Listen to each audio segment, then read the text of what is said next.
Wapres modal ini surat keterangan ya ini untuk Gibran. Kenapa hanya untuk Gibran? Karena bapaknya jadi presiden. Coba orang lain, anak-anak kalian semua rakyat ngajukan kursus bimbel universitas misalnya Sydney segala macam lah di luar sana. Coba ajukan ke SMK di sini. Pasti ditolak. Memangnya siapa lu? Pasti ditanyakan, mana ijazah SMA-mu di luar negeri? Nggak ada, ya nggak bisa. Tetapi ini bisa. Kalau untuk Gibran semua bisa. Kalau untuk keluarga Jokowi semua bisa. Memangnya Kementerian Dasar dan Menengah ini punyanya nenek moyangnya Jokowi. Kita semua yang bayar pajak orang ini. Makanya saya bilang tadi di dalam, udahlah kalian berhenti untuk berbohong. Jujurlah. Karena ini sebenarnya untuk anak-anak kalian juga. Hati-hati. Ya, sekarang banyak teriakan Nepal-Nepal dari rakyat. Jangan sampai kementerian ini menjadi korban penepalan. Ya kan? Takut sama rakyat, jangan takut sama Jokowi. Ya, rakyat sudah semakin tahu, mundur aja lah. Daripada pejabat-pejabat di sini harus menipu, harus berbohong demi Anda, demi keluarga Anda. Terlalu banyak. Terutama ijazah SMA Gibran yang nampaknya ya mulai banyak sekali masyarakat yang meragukan. Coba bayangkan saja, ngeri sekali kan? Ya jujur saja ya, sebelumnya saya pribadi tidak begitu tertarik dengan isu mengenai ijazah ini. Tapi setelah saya mencoba untuk mengikutinya, mencoba untuk mengamatinya, ternyata apa coba? Ternyata memang banyak sekali kejanggalan-kejanggalan yang harus segera diungkap. Nah, yang menariknya lagi adalah semakin kasus ijazah ini diikuti, maka semakin banyak pula pertanyaan yang butuh jawabannya. Misalnya ya, benarkah bahwasanya Gibran ini tidak memiliki ijazah SMA? Nah, kalau memang Gibran ini memiliki ijazah SMA, lantas beranikah Gibran ini menunjukkan ijazahnya kepada publik?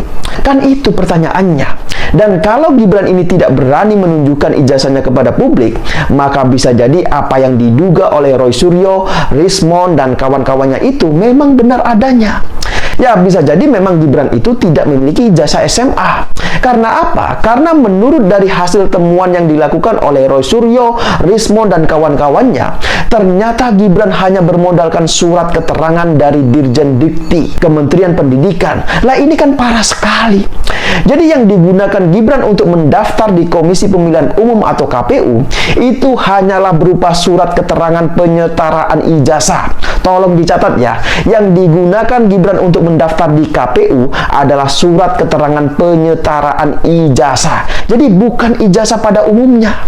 Nah, inilah yang kemudian menjadi masalah. Karena apa? Karena menurut Undang-Undang Nomor 7 Tahun 2017 tentang Pemilu, khususnya di pasal 169 huruf R, disebutkan tuh bahwasanya capres dan cawapres minimal berpendidikan sekolah menengah atas atau sederajat. Nah, itu bunyi undang-undangnya. Nah, sebelumnya syarat yang terdapat dalam undang-undang ini sempat digugat melalui MK. Jadi ada yang menggugat agar syarat calon presiden dan calon wakil presiden itu minimal lulusan sarjana atau S1. Namun gugatan itu ditolak oleh pihak MK. Jadi syarat capres dan cawapres masih tetap, yaitu minimal berpendidikan lulusan SMA. Jadi, kalau merujuk pada Undang-Undang Nomor 7 Tahun 2017 tentang Pemilu, maka Gibran harus memiliki ijazah minimal sekolah menengah atas atau SMA. Nah, kalau misalnya Gibran ini terbukti tidak memiliki ijazah SMA, maka ya otomatis statusnya sebagai wakil presiden akan bermasalah, akan bisa dipermasalahkan. Dan sekarang Gibran ternyata diduga tidak memiliki ijazah SMA. Jadi lembaga UTS Insert yang dikaitkan dengan pendidikan Gibran sejatinya itu hanyalah preparation class atau kelas persiapan untuk menuju University Technology of Sydney atau UTS. Ya, jadi kalau boleh saya gambarkan, UTS ini mirip apa ya? Ya, mungkin seperti lembaga bimbingan belajar untuk persiapan menuju universitas.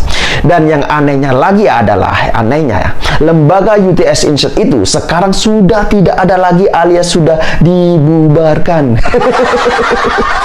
Ya, jadi coba bisa dibayangkan tuh. Lah ini kan parah sekali. Ya, itu menurut keterangan dari Dr. Tifa yang sudah meneliti terkait Ya, oke teman-teman, tadi kita telah melihat dan menyaksikan bersama ya seperti apa pembahasan mereka di video yang barusan kita lihat, yaitu mengenai daripada ijazah Gibran ini yang mereka kejar dan gugat terus teman-teman, karena mereka yakin bahwa ijazah daripada Wapres Gibran ini palsu atau tidak melewati daripada SMA. Dan berikut teman-teman kita coba membaca tanggapan daripada netizen kita yang sangat luar biasa.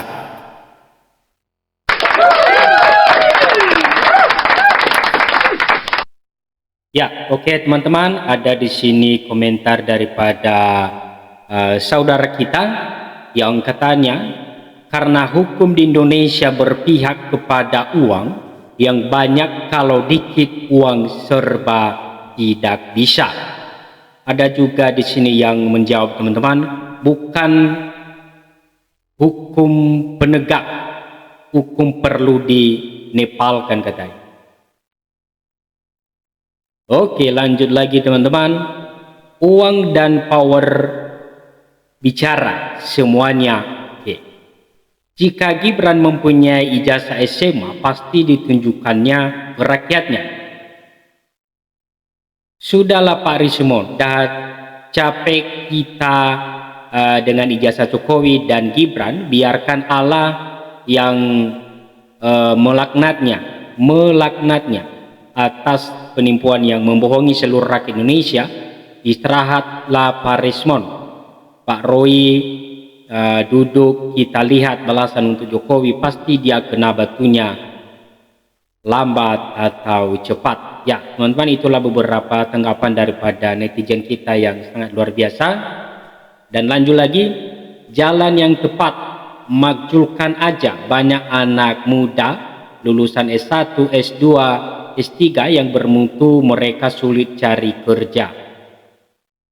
Oke, lanjut lagi teman-teman. Pepatah Jawa, wong becik ketitik, wong ala ketara, 1000 kali direkayasa atau ditutupi, kalau bohong pasti kentara, ketahuan. Sadarlah wahai Gibran, kata Pak Rismon, kalau Gibran diturunkan terus masa dia jadi apaan? Pasti dapat pensiun dini atau mengundurkan diri atau dipecat sama Pak Rismon dan Roy Suryo. Negara harus mengeluarkan dana berapa itu? Buat Nepal aja, karena orangnya yang di atas korupsi. Juga banyak ijazah palsu, kasihan anak yang pintar kalah sama yang kuasa dapra Indonesia, katanya teman-teman.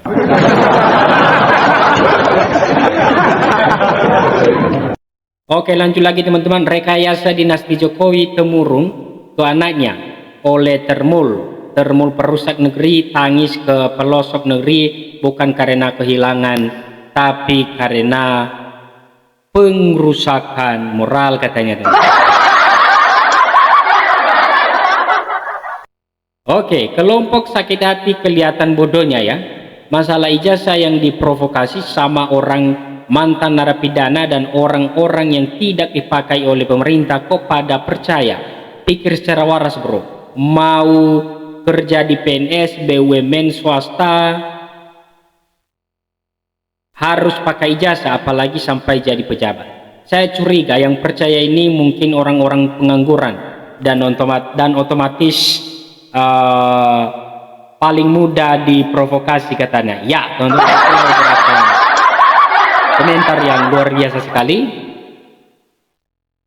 Oke, kita coba lanjut lagi. Soalnya sama pada PKI, katanya. Negara yang punya warganya pada pintar, banyak ahli pakar, profesor, ternyata urus ijazah satu orang bertahun-tahun tidak selesai. Rismon, Roy, Ahmad sangat memalukan. Yang konon katanya pakar ijazahnya asli, kok cuma seperti ini pencapaiannya, katanya teman-teman.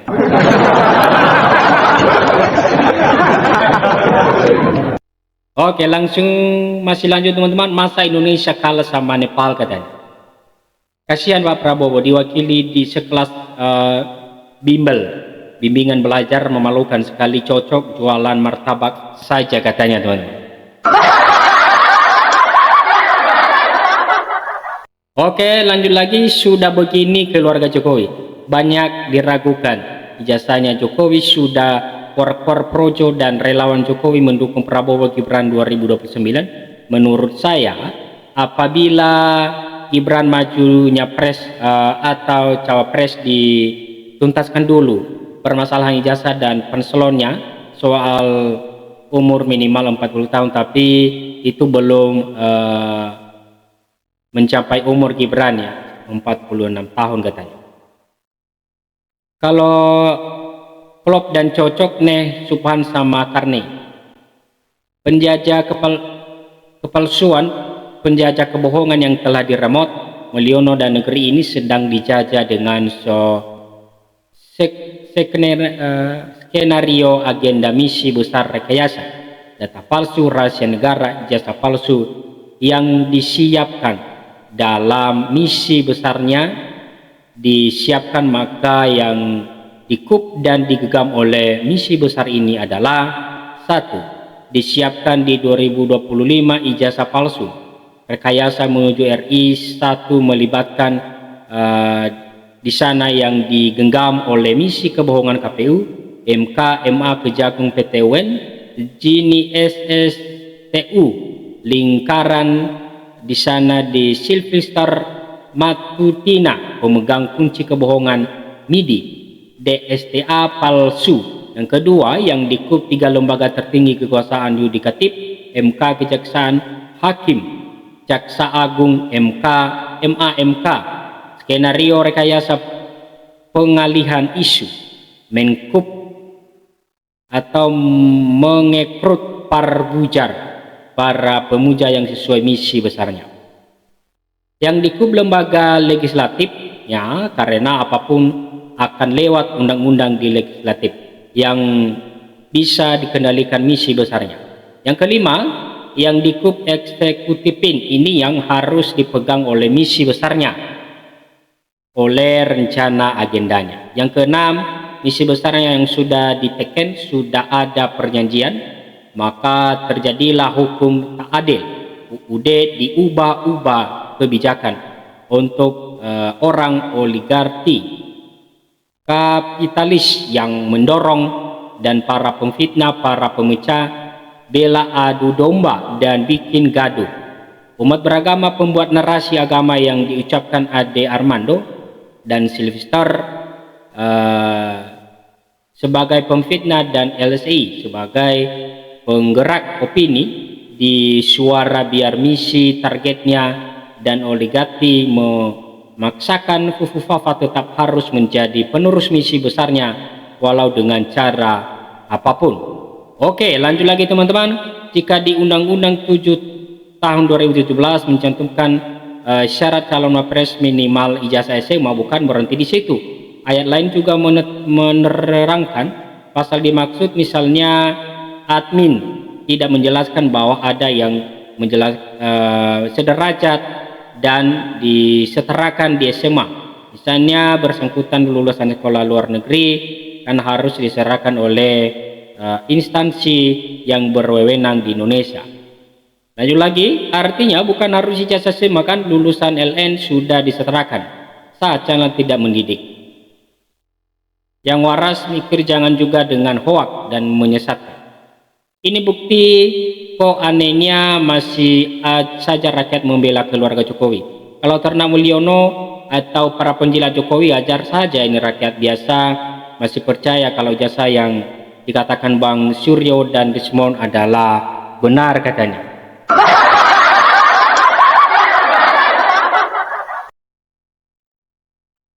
Oke, lanjut lagi teman-teman. Peneliti gila sedunia kalau begini. Wow, luar biasa sekali.